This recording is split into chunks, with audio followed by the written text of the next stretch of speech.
Hello guys, welcome to Edu Forum Academy. जलवायु पढ़ रहे हैं हम 9th क्लास की एनसीईआरटी। अब हम बात करेंगे भारतीय मानसून की। अभी तक आपने जलवायु के तंत्र को समझा और ये जलवायु चैप्टर एक्चुअली बहुत बड़ा होता है। इसमें बहुत सारी चीज़ें ऐसी हैं जो आपको 11th क्लास में पता चलेंगी। तब तक आप धैर्य रखिएगा क्योंकि ओवरडोज नहीं होना है। ठीक है, मैं पता चले इतना कुछ बता दूं कि आप ओवरडोज या बहुत सारी चीज़ों के कन्फ्यूजन में फंस जाएं। इसलिए चीज़ों को उस हद तक जानेंगे जिस हद तक आपके लिए ज़रूरी है। ठीक है, अब हम बात करेंगे भारतीय मानसून की। तो भारतीय मानसून की जलवायु, भारत की जलवायु मानसूनी पवनों से अधिक प्रभावित होती है। बेसिकली पुराने समय में, अब इस लाइन को ज़रा ध्यान दीजिएगा, ऐतिहासिक काल में भारत आने वाले नाविकों ने सबसे पहले मानसून परिघटना पर ध्यान दिया था और पवन तंत्र की दिशा उलट जाने के कारण उन्हें लाभ हुआ। चूंकि उनके जहाज पवन की प्रवाह की दिशा पर निर्भर थे, तो अरबवासी जो व्यापारी की तरह भारत आए थे, उन लोगों ने पवन तंत्र के इस मौसमी उत्क्रमण को मानसून का नाम दिया। इसको हम थोड़ा सा समझ लेते हैं कि ये क्या कह रहा है। बेसिकली कह ये रहा है, आप आइए मैप पर।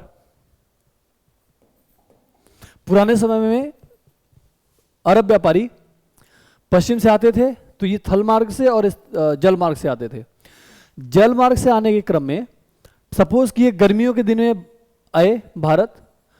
गर्मियों के दिन में हम जानते हैं कि भारत में पछुआ पवनें चल रही हैं। पछुआ पवनें जब चल रही हैं तो इनके जहाज को सपोर्ट मिल रहा है, एक तरीके से कह ले कि धक्का लगा रही है पवनें, तो बड़े आसानी से भारत के तट पे आ जाते थे। अब वो यहाँ व्यापार करते थे और 6 महीने बाद वापस जाते थे। जब 6 महीने बाद वापस जाते थे तो यही पवनों की दिशा बदल जाती थी। कल हमने देखा था ना कि भारत में बारिश के समय या बरसात के मौसम में पूर्वी पवनें चलती हैं, ये देखा था हमने। तो अब ये पवनें पूर्वी चल रही हैं, अब ये जा रहे हैं वापस, तो इन्हें इससे सपोर्ट मिल रहा है। यानी एक समय में पवन पश्चिम से पूर्व की तरफ जा रही है, एक समय में पवन पूर्व से फिर पश्चिम की तरफ जा रही है। यही है पवनों का उत्क्रमण, यानी पवन का बदलना, उसकी दिशा में परिवर्तन हो जाना। ठीक है, तो उन्होंने इस परिघटना को नाम दिया मानसून का। इतनी बात समझ में आई? तो इसलिए हमने कल देखा भी था कि इन्होंने अरब व्यापारियों ने ही मानसून शब्द नाम दिया था। ठीक है, फिर भारत मानसून का प्रभाव उष्णकटिबंधीय क्षेत्र में लगभग 20 डिग्री से 20 डिग्री उत्तर और 20 डिग्री दक्षिण के बीच में रहता है। हमने देखा था कि 0 से लेकर के 23 डिग्री तक सूर्य की स्थिति लंबवत चमकती है। ये सूर्य की लंबवत किरण शिफ्ट होती रहती है। एक समय ऐसा होता है जब ये पूरी लंबवत किरणें विषुवत रेखा पर पड़ती हैं, उस स्थिति को हम विषुव कहते हैं। एक समय ऐसा होता है जब ये कर्क रेखा पर सीधी किरणें चमकती हैं, उस स्थिति को हम उत्तरायण कहते हैं। ठीक है, सूर्य का उत्तरायण होना। एक स्थिति ऐसी आती है जब सूर्य की लंबवत किरणें मकर रेखा पर पड़ती हैं, उस स्थिति को हम कहते हैं दक्षिणायन होना। अब इसमें समझने वाली बात यह है कि सूर्य की सीधी रोशनी जब यहां पड़ रही है, ठीक है, मकर रेखा पर, तब यहां गर्मी ज्यादा होगी। जब 0 डिग्री पर 0 डिग्री पर गर्मी ज्यादा होगी, और कर्क रेखा पर पड़ रही है तो कर्क रेखा पर ज्यादा होगी। इसका मतलब पूरे साल भर कर्क, मकर और विषुवत रेखा पर ही सूर्य की लंबवत किरणें चमकती हैं। तो ये उसका उष्णकटिबंधीय ताप क्षेत्र हो गया पृथ्वी का, 0 से लेकर के 23 डिग्री। इसी कारण से मानसून का प्रभाव उष्णकटिबंधीय क्षेत्रों में लगभग 20 डिग्री उत्तर और 20 डिग्री दक्षिण के बीच बना रहता है। ये बात क्लियर हो गई? अब मानसून की प्रक्रिया को समझने के लिए इसके अलावा भी कुछ तथ्य हैं जो हमें समझना पड़ेगा। पहली बात तो यह है कि स्थल और जल के गर्म और ठंडे होने की विविध प्रक्रिया के कारण भारत के स्थल भाग पर निम्न दाब क्षेत्र उत्पन्न होता है, जबकि आसपास समुद्र है तो वहां पर उच्च दाब का क्षेत्र बन जाता है। इसको यहां से समझिए फिर से। ये पार्ट आप देख रहे हैं पूरा स्थलीय भाग है। ठीक है, गर्मी के समय यानी 21 जून जो सबसे ज्यादा गर्म है, इस समय सूर्य कहां है? उत्तरायण है। तो उत्तरायण अचानक से नहीं हुआ कि एक ही दिन में पहुंच गया, ये प्रक्रिया हुई, 4-5-6 महीने लगे इसमें।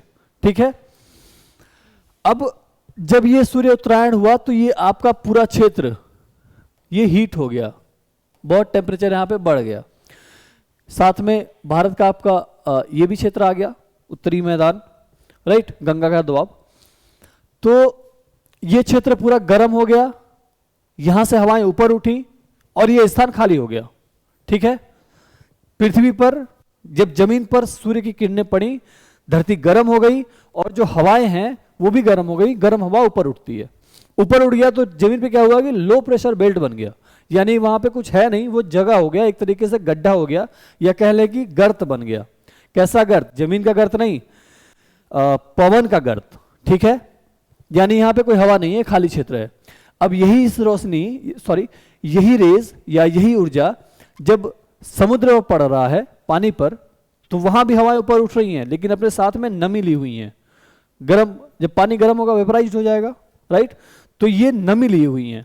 अब ये हाई प्रेशर बेल्ट हो गया, जो समुद्र वाले एरिया पर जब सूर्य की रोशनी पड़ेगी तो ये हाई प्रेशर बेल्ट हो जाएगा। और हम ये जानते हैं कि हवाएं हाई प्रेशर बेल्ट से लो प्रेशर बेल्ट की ओर जाती हैं।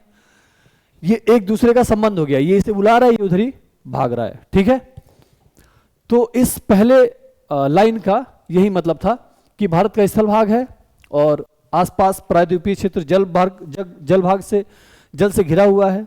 ठीक है, स्थल भाग गर्म हो गया, जल भी गर्म हुआ, स्थल गर्म हुआ तो खाली हो गया, जल गर्म हुआ तो वेपराइज्ड हो गया।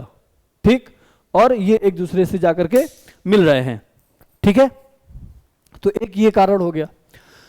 दूसरा हो गया ग्रीष्म ऋतु के दिनों में अंतः उष्ण कटिबंधीय अभिसरण क्षेत्र, इसको बोलते हैं ITCZ। ITCZ यानी इंटर ट्रॉपिकल कन्वर्जेंस जोन, अंतः उष्ण कटिबंधीय अभिसरण क्षेत्र। इसकी स्थिति गंगा के मैदान की ओर खिसक जाती है। अब ITCZ को भी थोड़ा सा समझ लीजिए, बहुत बड़ा चैप्टर हो जाता है। ITCZ मतलब एक पूरा टॉपिक ही है, लेकिन हम उसमें केवल उतना जानेंगे जितना हमारे लिए इंपॉर्टेंट है। बेसिकली ITCZ 0 डिग्री से लेकर के 5 डिग्री के क्षेत्र में बनता है। ठीक है, क्यों बनता है? क्योंकि सूर्य की लंबवत किरणें इस समय यहां पर पड़ रही हैं, राइट। टेम्परेचर बना और टेम्परेचर हुआ तो ये हवाएं ऊपर उठी। थोड़ा सा इसको और डीप में समझते हैं कि हवाएं ऊपर उठ रही हैं और साथ में हवाओं पर एक कोरियोलिस इफेक्ट लग रहा है। ठीक है, ये क्षेत्र 0 डिग्री से फिर 5 डिग्री, ज्यादा ऊपर हम नहीं जाएंगे, 5 डिग्री। अब यहां से हवाएं ऊपर उठ रही हैं तो ये आके गिर रही हैं 5 डिग्री पर, राइट। 5 डिग्री पर बेसिकली हो ये रहा है कि हवा ऊपर उठी, ये सूर्य, ये अपनी पृथ्वी है, हवा ऊपर उठी और पृथ्वी घूम रही है, राइट। तो यहां से 0 डिग्री से हवा को सीधे आना चाहिए ध्रुवों की तरफ, ये निकल जानी चाहिए, लेकिन ये निकल नहीं पाता। क्यों? क्योंकि आपकी पृथ्वी घूम जाती है। तो जो हमें लग रहा था कि हवा यहां पे रुकेगी, वो बेसिकली यहां आ गई। इसको थोड़ा सा और समझिए। मान लिया कि ये वर्ल्ड है, मान के लिए ये है। अब यहां से एक विमान चल रहा है, उसको जाना है तिब्बत के पठार पे।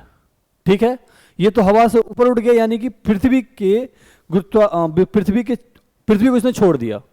ठीक है, अब पृथ्वी घूम रही है, उसके साथ में विमान तो घूम नहीं रहा, विमान तो चल रहा है हवा में, पृथ्वी नीचे घूम रही है।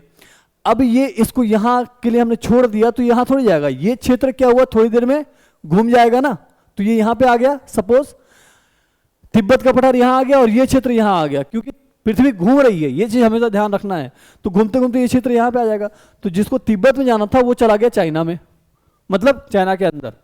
तो क्या होगा, विमान को ऐसे जाना पड़ेगा तभी वहां पहुंचेगा। यही चीज आपके हवाओं के साथ है। हवाएं उठती हैं सीधी चलने के लिए, लेकिन चूंकि पृथ्वी घूम जा रही है तो हवाएं साथ में उसके गुरुत्वाकर्षण बल के भी कारण ये घूम जाती हैं।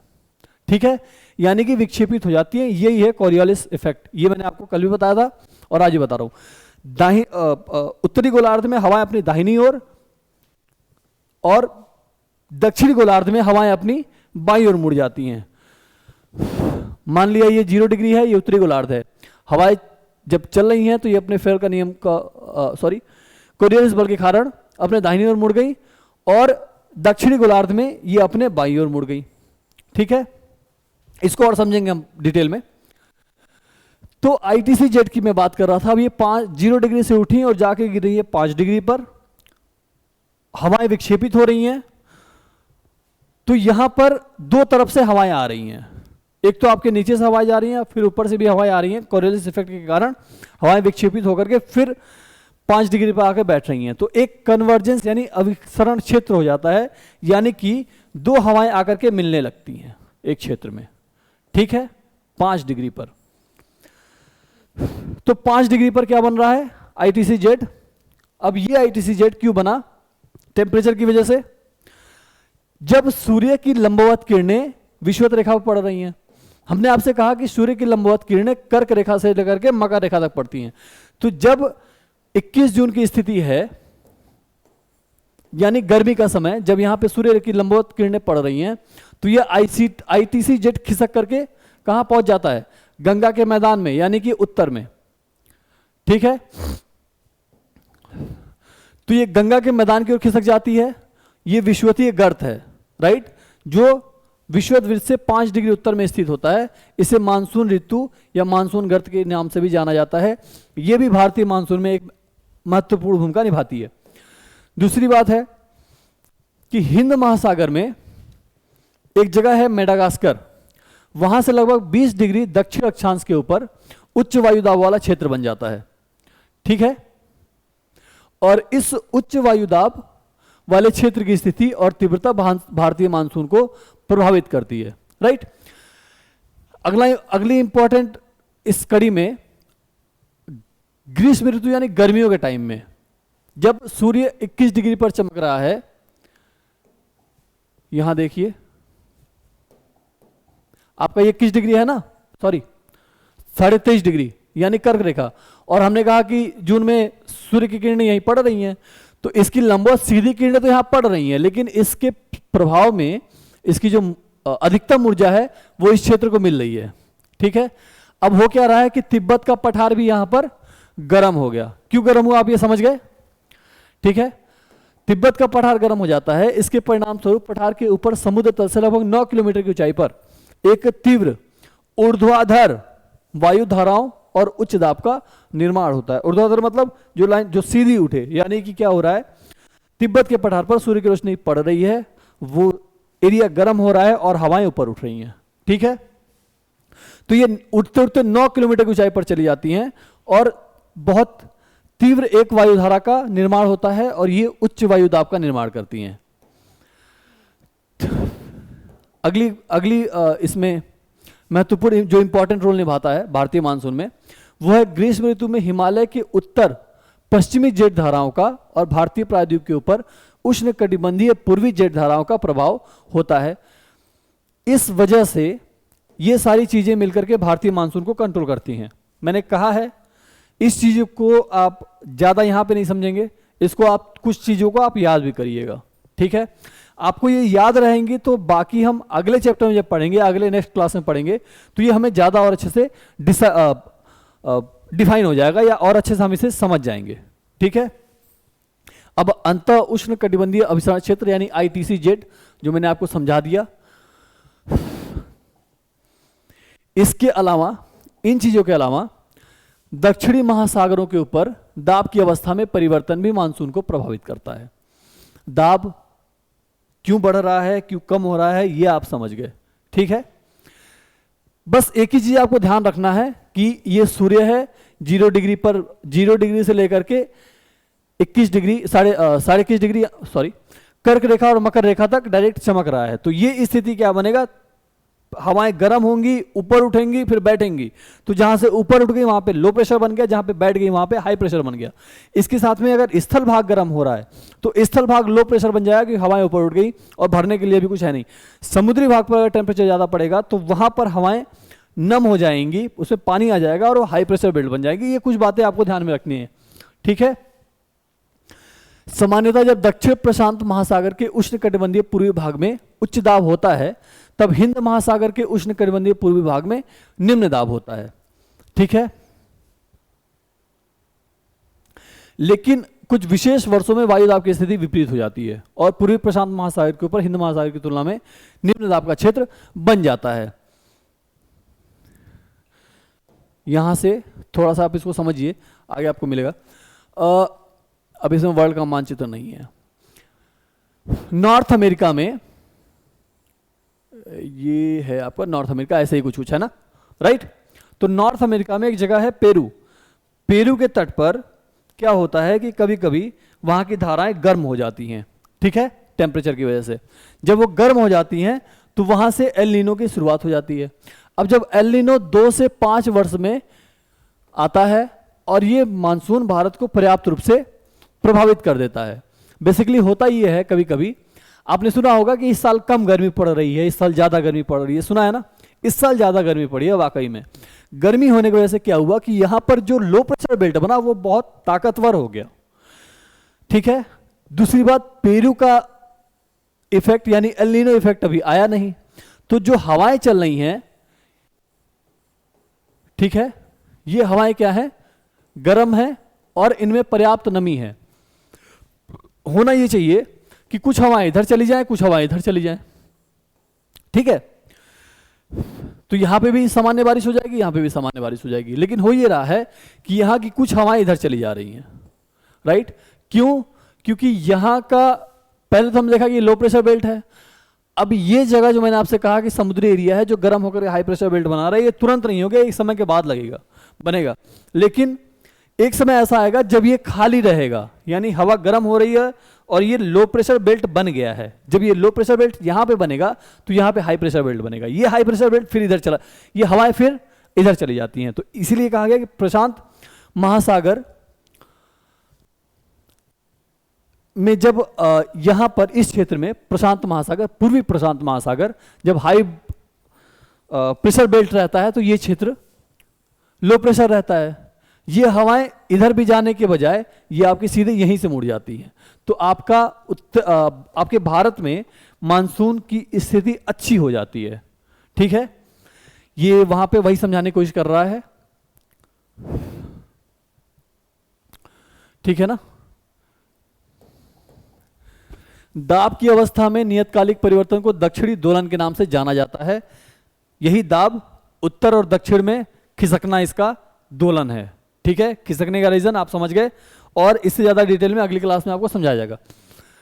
डार्विन यानी उत्तरी ऑस्ट्रेलिया हिंद महासागर में यह है 12.5 डिग्री यानी 12 डिग्री 30 मिनट दक्षिण, 131 डिग्री पूर्व, और ताहिती यानी प्रशांत महासागर यहां पे 18 डिग्री दक्षिण और 149 डिग्री पश्चिम। ये एक जगह की क्षेत्र की बात कर रहा है कि दाब के अंतर की गणना मानसून की तीव्रता के पूर्वानुमान के लिए की जाती है।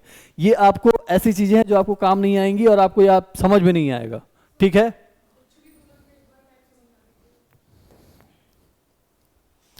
दक्षिणी दोलन को एक बार मैप से समझा दीजिए, समझ लीजिए भाई। उसने कहा कि एक जगह है आपका ऑस्ट्रेलिया और एक जगह है आपका ताहिती, ठीक है। दक्षिणी दोलन बेसिकली संबंधित है आपके लो प्रेशर और हाई प्रेशर से। हो ये रहा है कि मैंने कहा कि एक समय ये है गर्मी जब पड़ रहा है यहाँ पे यहाँ पे यहाँ पे यहाँ पे यहाँ पे, तो ये यहाँ पे लो प्रेशर बेल्ट बन गया और यहाँ पे हाई प्रेशर बेल्ट बन गया। कोई भी चीज सर्वकालिक नहीं है, हमेशा के लिए सही नहीं है, एब्सोल्यूट नहीं है।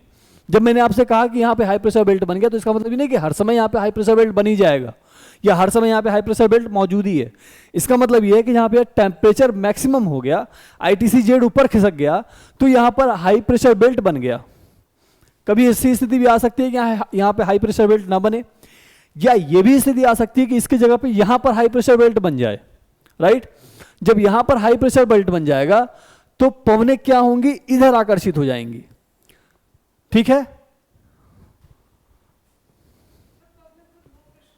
सॉरी, हाँ, ये जब यहां पे हाई प्रेशर बेल्ट बन गया तो यहां पे लो प्रेशर बेल्ट रहेगा और पवनें आपकी भारतीय उपमहाद्वीप की तरफ आएंगी।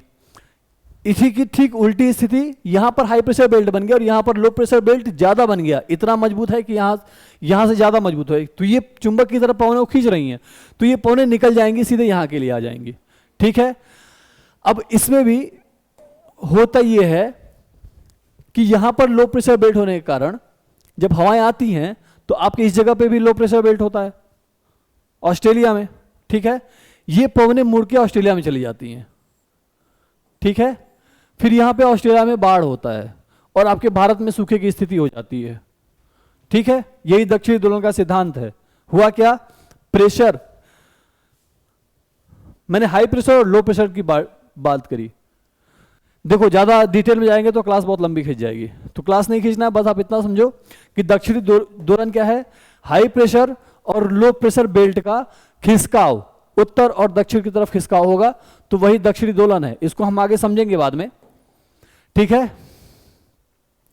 तो इसी आधार पर मानसून की तीव्रता के पूर्वानुमान के लिए इसकी गणना की जाती है। ठीक है, अगर दाब का अंतर ऋणात्मक है तो इसका अर्थ होगा औसत से कम तापमान और विलंब से आने वाला मानसून।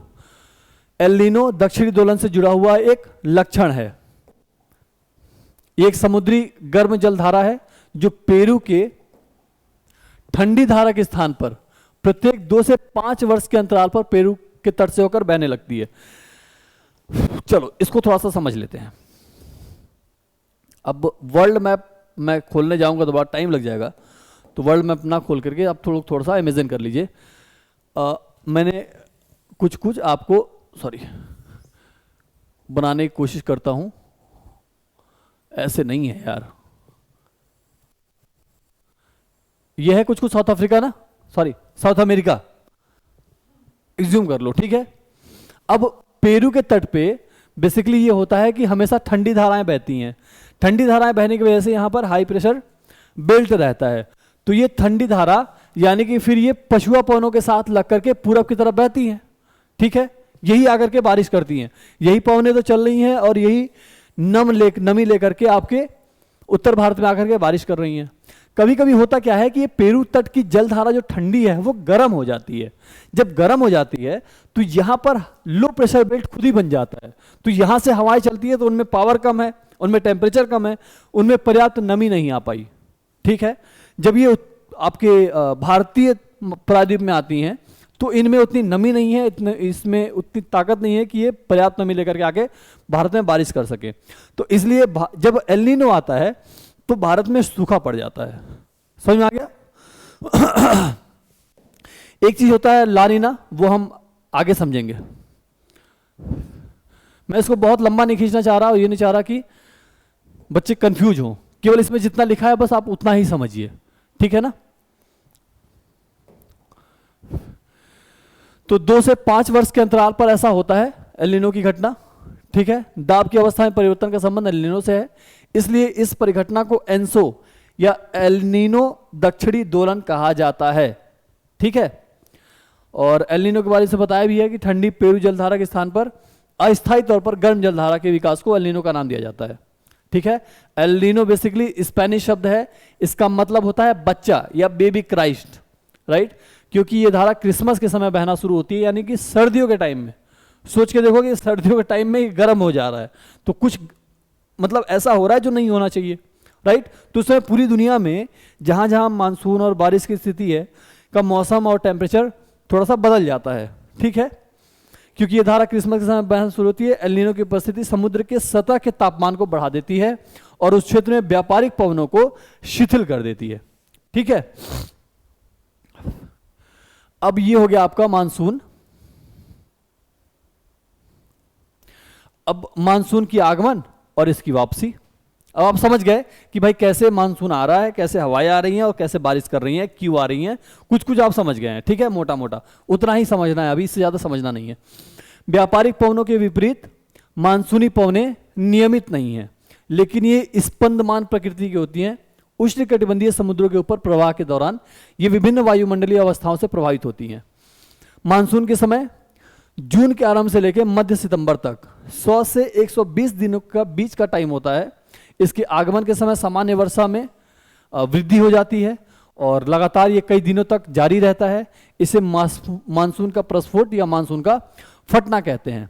ठीक है, इसको भी आप छोड़ करके आप आइए सीधे मैप पे।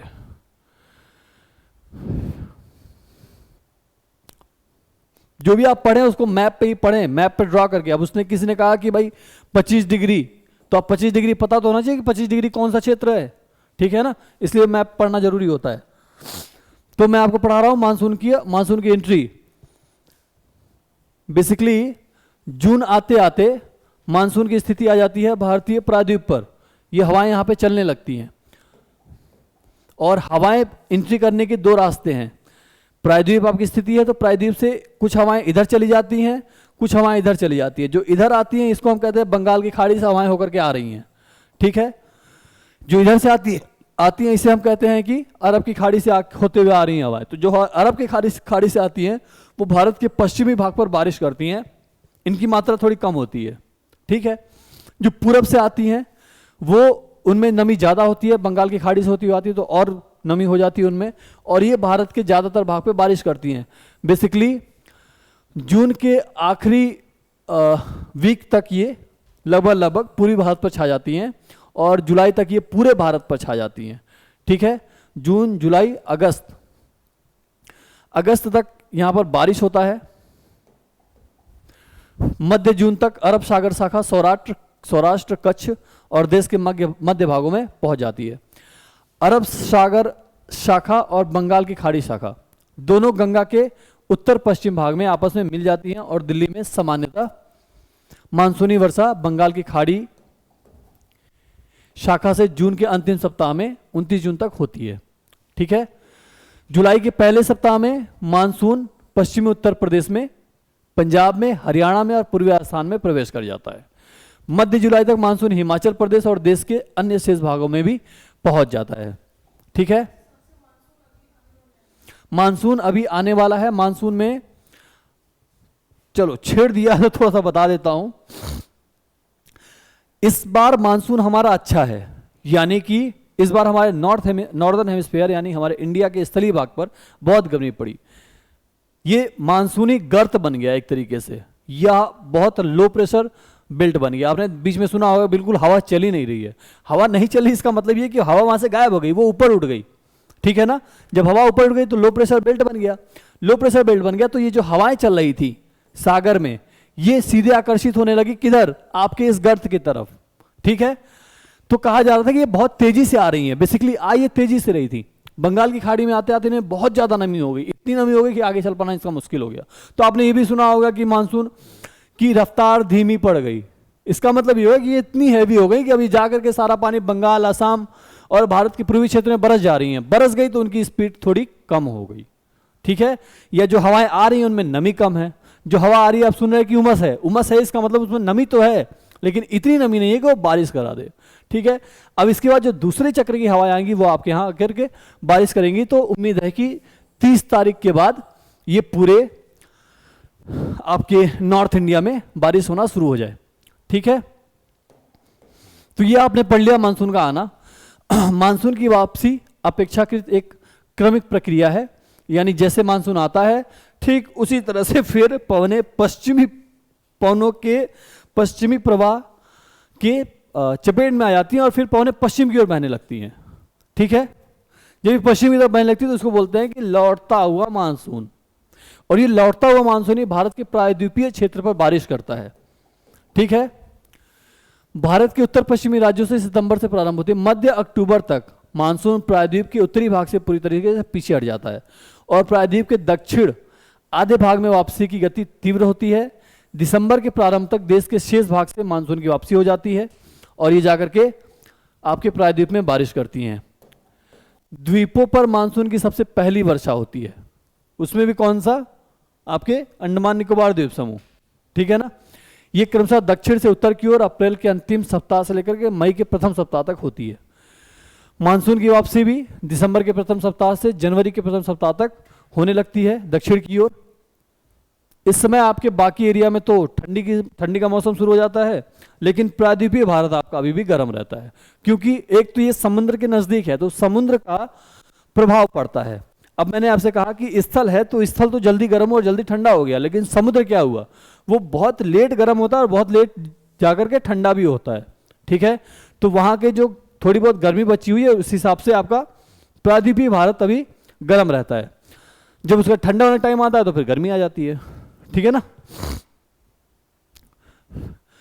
अब मोटा मोटा इन चीजों को देख लीजिए।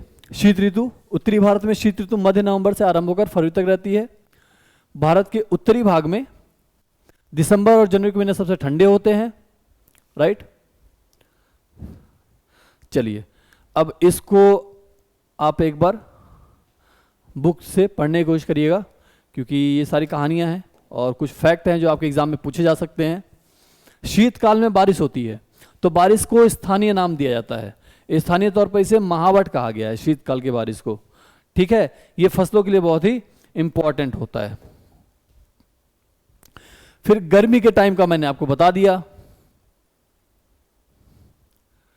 उसके बाद गर्मी के बाद फिर से वही परिघटना, मानसून का आगमन शुरू हो जाता है, फिर मानसून की वापसी होती है। मासिनराम विश्व में सबसे अधिक वर्षा वाला क्षेत्र है। यहाँ पे स्टेलेग्माइट और स्टेलेक्टाइट की गुफाएं प्रसिद्ध हैं। अब आपको स्टेलेग्माइट और स्टेलेक्टाइट ये 11वीं की क्लास में पढ़ा जाएगा। ठीक है,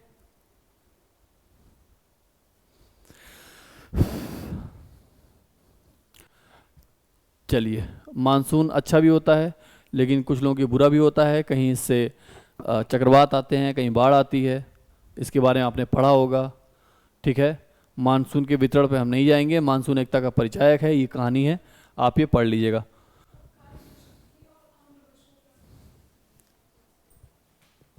काल वर्षा और आम्र बैसाखी शायद मैंने कल आप लोगों को बताया था। ठीक है, बेसिकली होता यह है कि जब मानसून की पहली बारिश आती है तो कुछ इसकी बारिश हो जाती है अलग अलग क्षेत्रों में। जब पहली बारिश होती है तो उसको बोलते, उसके वहाँ के नाम से जाना जाता है।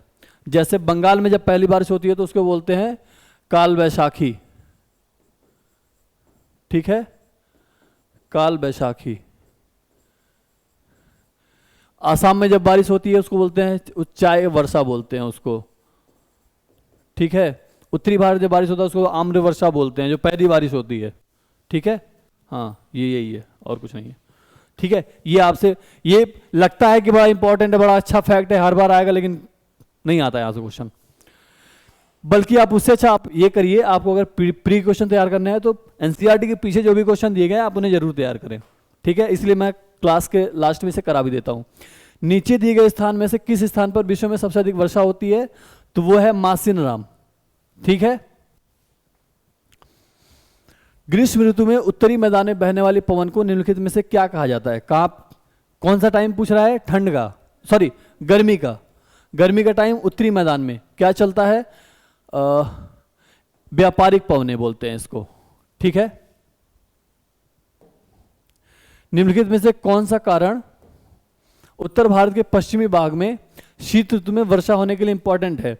पश्चिमी विक्षोभ मैंने आपको कल बताया था, कल के क्लास में बताया था।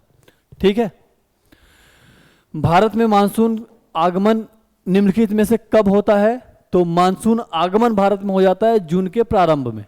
ठीक है, भारत के कुछ कुछ भागों पे यानी पूर्वी भाग पे बारिश होने लगता है।